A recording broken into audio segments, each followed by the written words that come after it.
Century Arms VSKA rifle. As you can see, you can take it past 330 yards and start smacking targets. If you wanna put some of your AR-15 friends to shame, this is the AK rifle to do it so far. I have to tell you that this strong point on the VSKA is known to us from the previous models. You guys remember RAS 47 and C39 version 2. There was never a complaint about the accuracy of the rifles. They for sure use the accurate barrels, and they do deliver. This was never the concern with the Century Arms rifles. But enough with the bullshit talk. Let's focus on what we have today here and how is the rifle doing when some stress is being applied to it. We started with the barrel shift test from 25 yards, and for the first time I used the regular zeroing targets for the M4 rifles. Basically, I just want to show you guys there is a little 4 centimeters circle. If you will group from 25 meters inside that circle, basically you should be able to hit standard eco size targets from up to 300 meters. And as you can see, when we shot the first group, there was a cold bore shots, and rifle was a little bit not tight, but surprisingly after 3 magazine dumps, a rifle did group tightly, and that group tightened up even more. Also, as you can see, there is almost no shift after shooting down the 90 rounds down the pipe with the short break. Short break was connected to the malfunction. We had the failure to extract and double feed from the Pro Mag magazine. This was the only malfunction today, and this was only from this Pro Mag. I used the different Pro Mag magazines during the course of the day, and everything was functioning and cycling fine. Speaking about the magazines, of course I did use X-Tech Tactical magazine on that rifle just to make it a little bit more sweeter. And the X-Tech Tactical magazines were feeding beautifully, no issues whatsoever. The same for the surplus magazines, everything was working great. This was the only malfunction from that Pro Mag mag. But let's talk a little bit about what we have on the rifle. As you can see, guys, this is common with the other models from Century Arms. There is no cleaning rod, no changes here, but also, and this is kind of hitting me on a sore note, there is no side rail.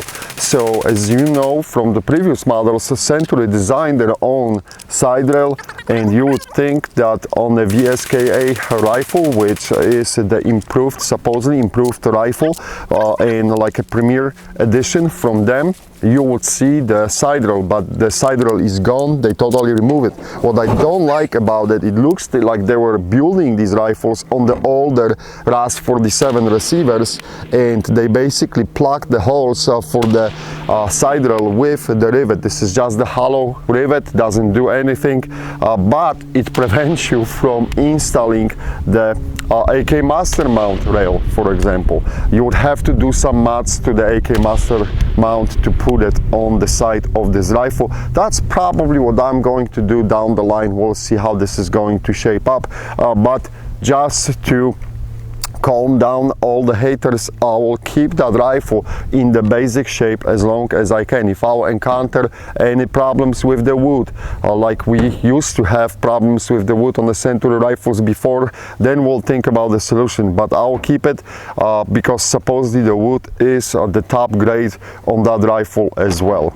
So without any further delay, we have smacked 500 rounds down the pipe, and I'm using for the lubrication, guys, Rand CLP. This was donated to us from Rand, and I'll be using these lubricants, and I lubricated the rifle before even starting to shoot.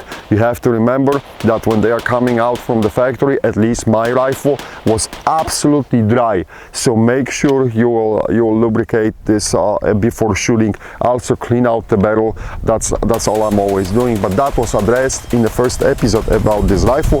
So enough with the bullshit talk, part 2, right? All right, let me pull out the recoil spring.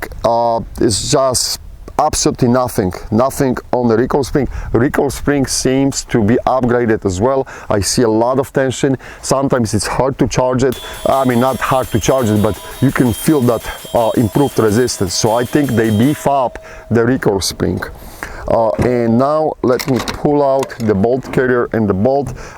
You still see the lightning cuts on the bolt carrier. That's nothing new. It's the same as it was on the previous RAS 47 models. And let me look into the starting. I'm usually looking at the top and the piston head. No deformations. I don't see any deformations on that. We'll come back to the bolt carrier. Let's look at the locking lock. Locking lock, I see some here deflection of the material, and right here on the locking lock. Usually when you got the new rifles and when someone is really taking a time to headspace the rifle, they smooth these out and make it nicely, but here it looks like basically the mechanical parts adjusted themselves from interacting with the trunnion, and that's the effect of this. For now, nothing to worry about it. For the future, we'll keep watching it because I can touch it, I'll touch it, and I can guarantee you, yeah, this is not the smooth surface. You can see those, you will see the pictures after a little bit brushing off, cleaning, wiping this out, but you can see that this is a basically metal folded over. Nothing to worry about it at this point. I'm just noting what I'm seeing. Okay, firing pin is looking good. I do not see any deformations on the firing pin, and the extractor claw is looking good as well. The bolt, from my understanding, bolt and the trunnion were made from the S7 grade steel, so this is the improvement. All right, and we'll see how this is going to sort out. So that's it for the bolt. So far so good. If you guys are seeing something, you always got the better view because you will be seeing the pictures in a high definition and after, you know, wiping off. So let me know and we'll address this. The bolt carrier is looking very good. I do not see any deformations on the bolt carrier. This is just the regular wear. The same for the channel, timing channel. Everything is looking here good, and the bolt carrier is looking really nice and well. It will be interesting to see how the trigger hammer is acting now, because since we got the harder steel here, but I do not see any deformations on the trigger hammer so far. Everything is looking well. We do have, from things which I observed, we do have from time to time rather erratic or very weak ejection pattern, and I'm not sure why is this happening, but even when we were doing shots at the dumps, I'm finding sometimes the shells very close, like literally 2 feet away from the rifle. But so far, with the exception, as I said, one malfunction from the ProMag, it's not causing us any headaches. All right, look into the inside. Nothing on the right side of the locking shoulder. Everything here is looking good. On the left, the same. Chamber is looking beautiful too. That's a good thing. And the rails are looking okay. Let me flip the rifle to the other side, and at the bottom I do not see any issues. Quick look into the rivets. Rivets are actually very decent job on the rivets. Maybe that one could be a little bit better. Yeah, we'll pay attention to that one. The other side, everything here is looking good. And quick look if I can see any light coming through underneath of the rivets. Nope, everything is sealed off. And basically this is that empty rivet I was talking about, and you guys can see inside, you know, it's not doing much other than obstructing. But it is what it is. So let me pop the gas tube. Let me move the lever. That's kind of stiff. Oh boy, guys, this is really stiff. All right, but I got it out. Let me look. Everything here on the gas tube is looking good. For the Pirates Union, oh, look through the inside guts of the gas tube. Everything here is looking good, and I do not see any destruction of the wood either. And here we got the lower handguard. I got some dirt on the barrel when we were using the rifle in the mud. It was a little bit muddy, but I think this is a mud. I don't know, guys. It's some discolorization. I'm not going to guess what is it here, especially, and it's like over the bare metal, something to pay attention. Other than this, here everything is looking good. Gas block is looking very nice, and the front post pins and the gas block pins are absolutely cool. At the end we have Meridian Defense BD2. You can get it, of course, from the AK Operators Union store. Pair it up with this rifle. I will have to tell you, it is absolutely soft recoil, and it is actually a pleasure to shoot that rifle, and you can have a lot of fun nailing the targets from the extended ranges, just like I told you at the beginning. All right, in the rear trunnion, I do not see any marks or any deformations. Stock is still holding up. We'll see how this is going to end up.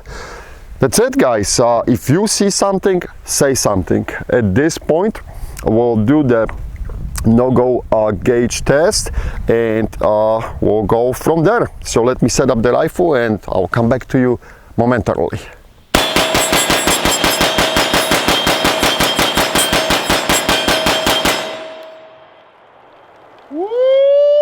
Ladies and gentlemen, moment of truth. No-go gauge inside on the bolt. Let's go. And nope, not even close. One more time. Nope, still good. Just to make sure, all good. And I'm touching the rifle all over the places. Everything is looking good. The rifle is getting a green light for another rounds counts, and I think we'll put up a little bit more pressure in the next episode. So the honeymoon is over. Let's put that rifle to work. Thanks for watching. Thanks for being with us. Thanks for all your support, guys.